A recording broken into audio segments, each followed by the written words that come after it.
Alright guys, the Iceman here on the Jeffrey Rose YouTube channel, and I'm going to tell you something. Wrestling fans, we have been in for a treat this week because what we saw on Monday Night Raw was superb, and tonight on the TNA Impact Wrestling No Surrender free preview, again, we saw another great show presented by TNA Impact Wrestling. I watched this. I wasn't sure of the outcomes. I knew who I wanted to win. Um, there were a couple little surprises going on throughout this show, but overall, I thought No Surrender was one excellent free preview. And let's get started with it. It started off with the first semifinal match with AJ Styles going up against Austin Aries.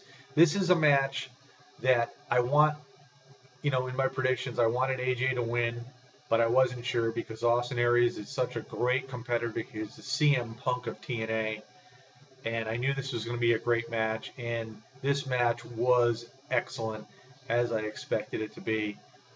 It went on for a little bit of time, and it went back and forth, and I'm going to tell you, both wrestlers delivered, and whoever became victorious in this match, it really wouldn't have mattered to me because they both gave it their all. And unfortunately for unfortunately for Austin Aries, I should say, AJ Styles came out on top. He was victorious, and he moved on to the finals match later on in the show. But what a great match it was between AJ and Austin Aries. My hat's off to both of them. To start off this show, they just presented something that was just totally, totally awesome. The next matchup was Magnus versus Bobby Roode. There was a little segment with Main Event Mafia, basically, and Magnus said he was all geared for this, and he's looking to the future, and the future is now. So, in any event, it led you to believe that Magnus was going to really go all out, and he was going to take it to Bobby Roode. This match wasn't as long as I thought it could have been, but in any event, being a 2-hour show, they had to make sure they got all 4 matches in plenty of time. And again, there were some segments that probably didn't have to be there, but again, a pretty good match between Magnus and Bobby Roode.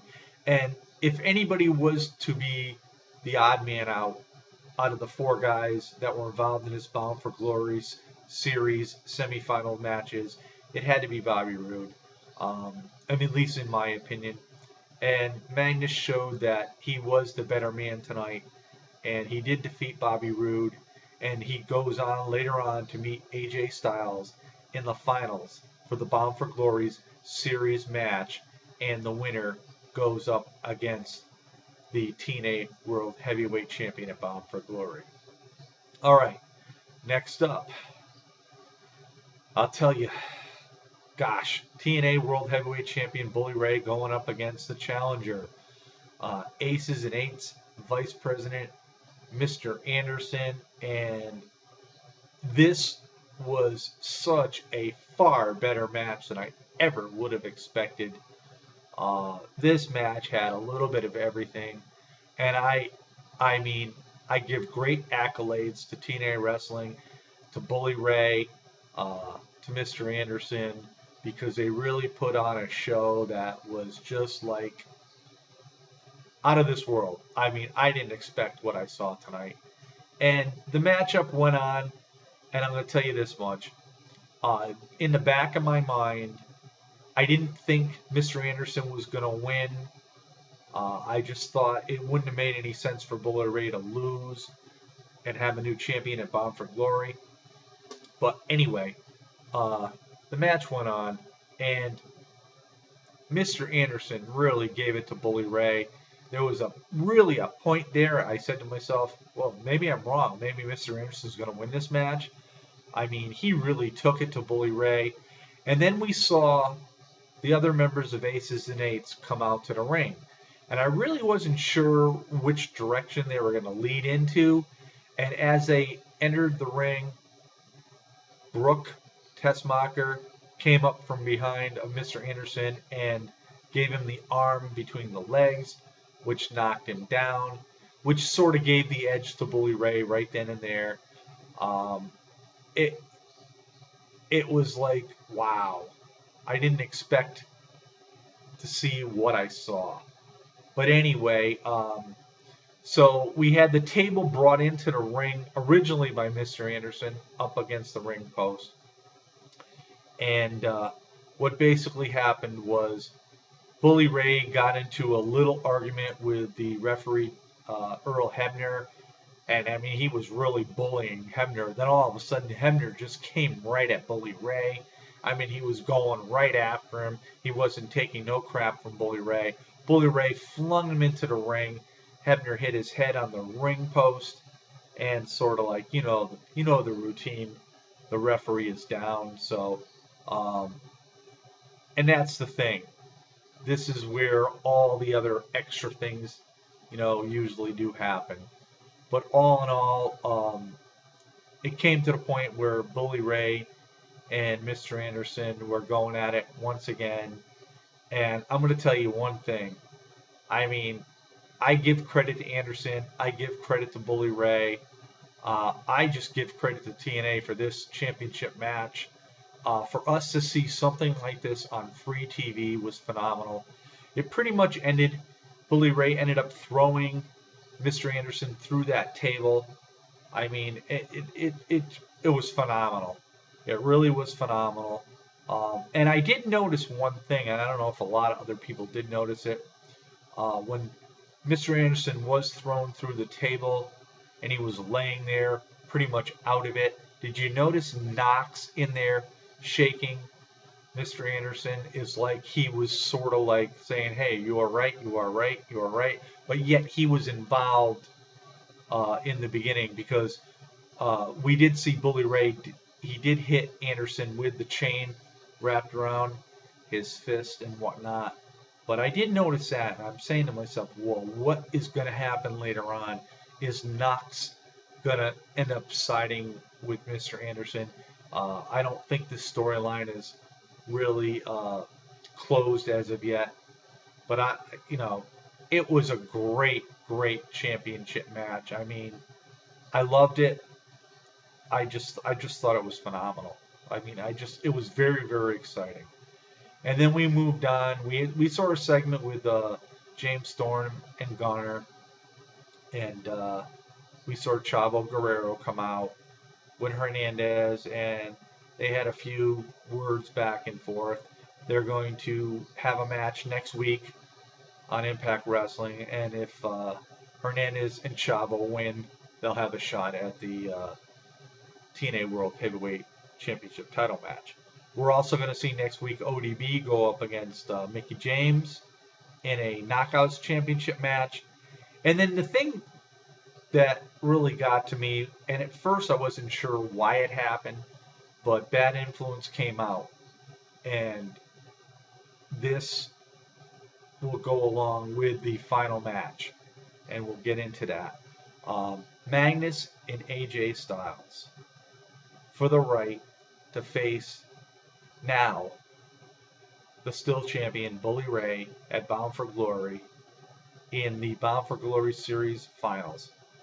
One would have to think that Magnus was sort of favored, but AJ was on a roll.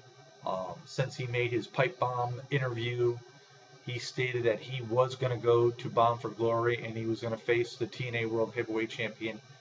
And so, my pick was AJ, but I really wasn't sure, But anyway, this match went on. It started off, and again, both Magnus and AJ Styles give both those wrestlers a real lot of credit.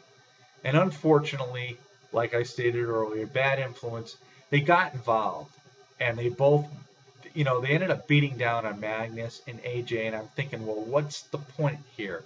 And then as I looked at the clock, I'm saying to myself, okay, I got it. They came in to interfere with the match because they wanted to, pass the time along, because they needed to get, the match moving on, and because of the time limit. And this is what it was all about. It was just to stall some of the match to pass some time. and it did sort of make some sense.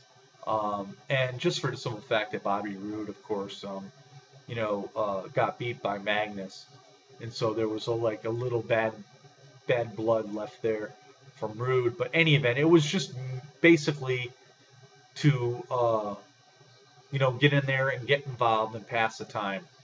But anyway, so the match went on, AJ and Magnus, and the rest of the match was great. It was superb. I thought it was excellent. Again, either man could have won this match, but AJ just was like phenomenal. Like his namesake is, phenomenal AJ Styles. He was phenomenal.